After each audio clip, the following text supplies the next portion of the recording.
Hello Internet, Yoke here. Today I want to talk to you about three things. I want to talk to you about the update that I made, the conversion that I've had so far, and also the main feature that I'm adding for the next version. So a bit of a new format here. I'm not sure if you will like it, but I will just get started instead of watching myself and trying to watch the camera or look into the camera instead of looking at my face that is just a couple of centimeters away. Anyway, and I also had a beard, my beard trimmed a bit, so it's a bit shorter now. Not sure if you can see it, but in case you cared about my beard, so a couple of days ago, or a week maybe, I released the 0.7 version of NECKEN. I called it the Pickaxe update because the main feature was the new Pickaxe mechanic that I made. So I reworked the Pickaxe mechanic a bit, not from scratch, but a bit, because it was confusing. So you can get stone tiles, you can get stone from stone tiles without a pickaxe, but you can't, or before the update there you had copper tiles as well, and from that copper tile you would get stone if you didn't have the first pickaxe, and there was nothing explaining this at all, and you had this, like, you need it but no one is telling you, and it's also in the menu, in the crafting menu, so you have to kind of figure it out by yourself, and it wasn't very intuitive. And also the most confusing part that is still in the game though, that is still in the game now, is that from a stone tile you have a chance to get better resources if you have a pickaxe. So if you had a pickaxe, you could get copper from a stone tile if you were lucky, but you would get stone from a copper tile if you didn't have a pickaxe. So the whole mechanic is kind of confusing, and was kind of confusing, and I think the rework is better, a lot better, and right now you can't actually activate the tile, the copper tile, if you don't have the pickaxe for it. So it will say better pickaxe required, to just let the player know that, oh well, you need a better pickaxe to get this stuff. And the stone is pretty much the same. You can always grab resources from it, and there's still a chance that you get better resources if you have a better pickaxe and things like that, but you can't get stone from a copper tile any longer, and you can't activate the tile at all. And I think that makes the mechanic a bit better.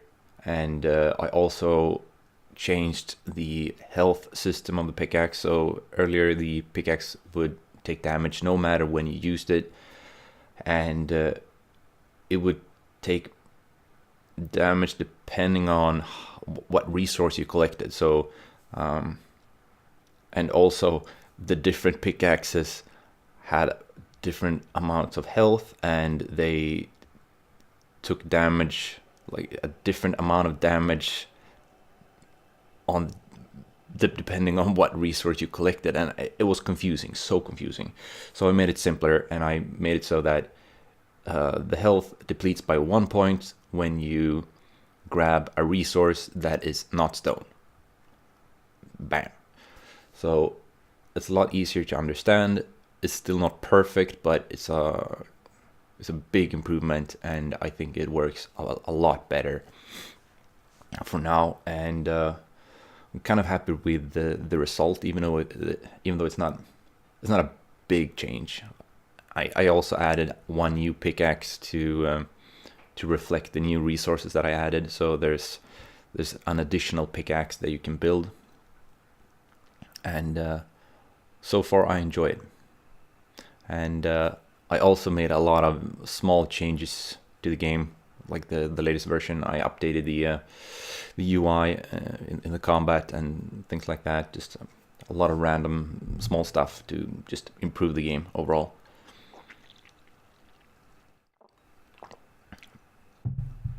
Oh, it's good.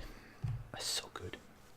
I was talking about the conversion earlier. I think it was the previous version, previous episode.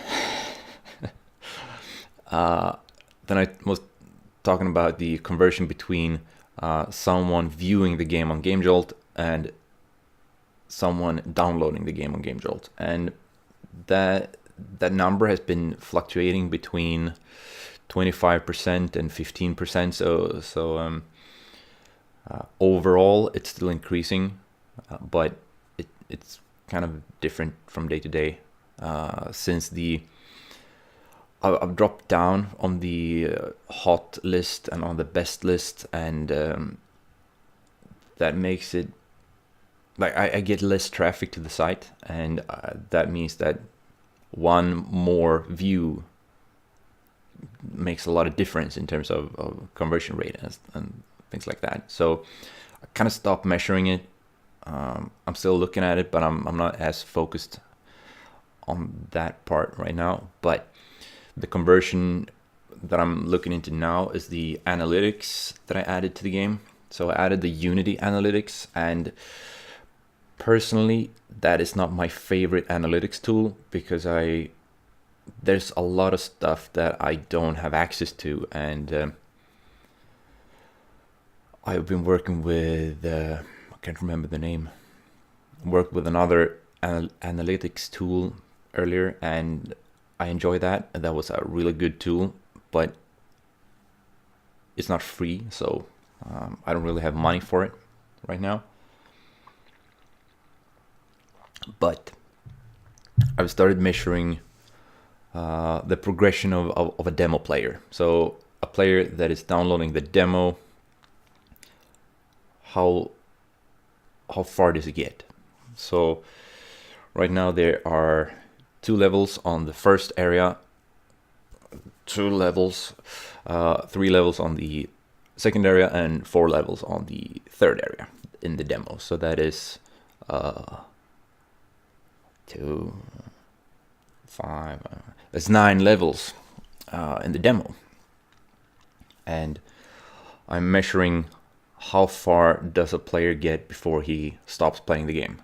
Not before he dies, but it's a classic funnel if you're familiar with that. So it just measures the total distance that you travel, not how many tries it took to get there, or the time frame, like it took me a month to get there. It doesn't measure that at all. Just how many levels does a player complete before he stops playing the game. And right now, like a couple of days ago, when I had like enough data, there was like 7.1% that completed the demo, and now it has dropped to 6.5%. So 6.5% of my players actually complete the whole demo, and I'm starting to look into like ways to increase this. And the first and most obvious thing that I could do is to shorten the demo, because like 100% starts the game, and then I think it's like 98% completes the first level, and then it's like 90% that is completing the first area, and then it just drops from there, and it drops kind of linearly. The drop rate is linear, so it's just a straight line like this, and just cutting a few levels from the demo would increase it. But would it really? Like, the problem is still there. I mean, it takes some time to complete the demo, so it's a lot of time that you need to invest, and I started looking into like how can I make sure that the drop rate on the early levels is lowered, rather than looking at the end and be like, well, there's not much left here, so how can I increase that? So let's say that 10% of my players stop playing the game after the first area, so after the first 2 levels. To me, that indicates that I need to make, like, I need to explain the game a lot better, because that's about where the game is too hard to just mash the body attack all the time. And the biggest problem I had in the previous version was that people didn't get the combat system, and I know exactly why. And that's why I remade the combat UI. And since I don't have the analytics data for the previous version, I can't measure it. Like, I can't measure if there's an actual improvement. So that's still a boo-boo on my end, but I still need to make sure that the player is getting the game. And I think it's time to just increase the tutorial parts a bit more, removing some of the wall of text nonsense from the start menu, and just, I don't know, adding a pop-up that says, well, this is combat, this is how you combat, and if you combat like this, then you will combat a lot more than if you combat like this, then you won't combat at all. Just explaining that, well, see this icon over here? That means resistance, and this dude is strong against your attack that you're about to pick, so don't pick that, pick this one instead, because he's weak against that, and you will do this amount of damage, and boom, you did that. Look, a lot more damage, and your health depleted a bit, and his health depleted a bit, and did you see the difference? Good. Enjoy the game. Here you go. And something like that would be good. But I hate doing it, and I hate having it in games. I hate it when I play games and someone is holding my hand and is like, "Oh, little dude, don't you get the game? Oh, here's how you play. And also here's $1 billion so you can buy the best armor in the game. Oh, here, let me do it for you. And I just killed the first boss for you. Here you go. Enjoy." I hate that. That gives me AIDS. And another part that gives me some AIDS is when the game is pausing and be like, here's a pop-up, and like, okay, I don't care. I got this part already, so can I please continue? No, you have to read this pop-up. I was like, okay, you have to use this specific attack. You can't pick for yourself. There's a small arrow. You have to press it. And there's like, it breaks the immersion. It breaks the game flow. It breaks everything, and it gives me AIDS, and I just want to barf and play another game. And Spelunky is one of the games where I thought that, well, this is how you fucking make a tutorial. God damn, this is a good one. And I need to do something like that, and I need to make it work. So I'm thinking about like adding like a tutorial stage where you get to know the basics, and then you get into the real game. And that's not the hard part, but the hard part is to make sure that the first time you play it, you get there. But the second time you play it, when you actually got the game, you don't have to do that shit again. Then you just skip to the fun part. And like, that could be fixed with some buttons in the menu and all that, but I still need to make it. And the last part I wanted to talk to you about was the bosses. The boss mechanics will be the feature that I focus on this version. And I have been having trouble. I've had a lot of issues with the language lately as well. But the game is not really made for bosses at all. The combat is simple. there's no action element, or there are very few action elements in the game, and it's not a good game for bosses. And I don't want to introduce new features with like just for the boss fight. That cringe. So I don't want to do that. And I just had a long talk with a friend of mine who's a game designer, and I had a basic idea, like this is kind of what I'm imagining, and he agreed that this is a way to still implement bosses using the features in the game, and also hopefully making it kind of fresh, like a fresh take on the bosses.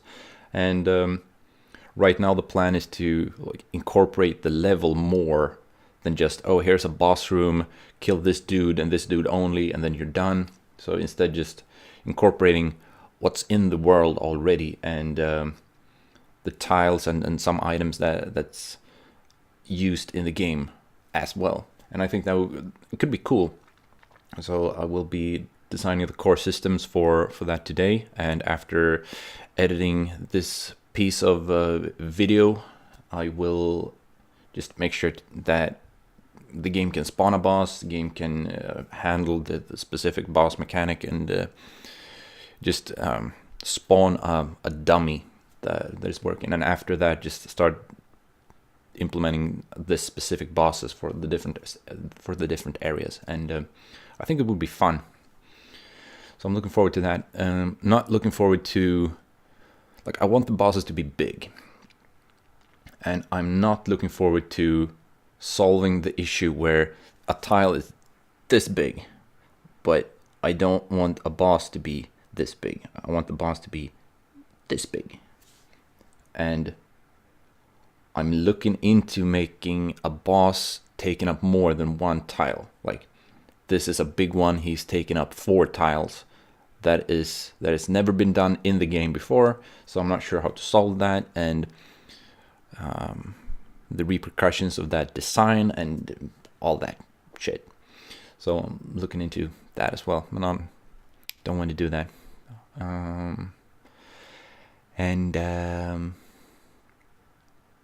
Yeah, so hopefully I will get the first 3 bosses made for the next version, and then I will be interested in knowing what you guys think about it. Think about them. And it will be fun. Looking forward to it. It's fun to work. Love this stuff. Thank you for watching, and hopefully I will see you again next time. Goodbye. Coffee? More coffee? Should probably... Yeah, I need more coffee.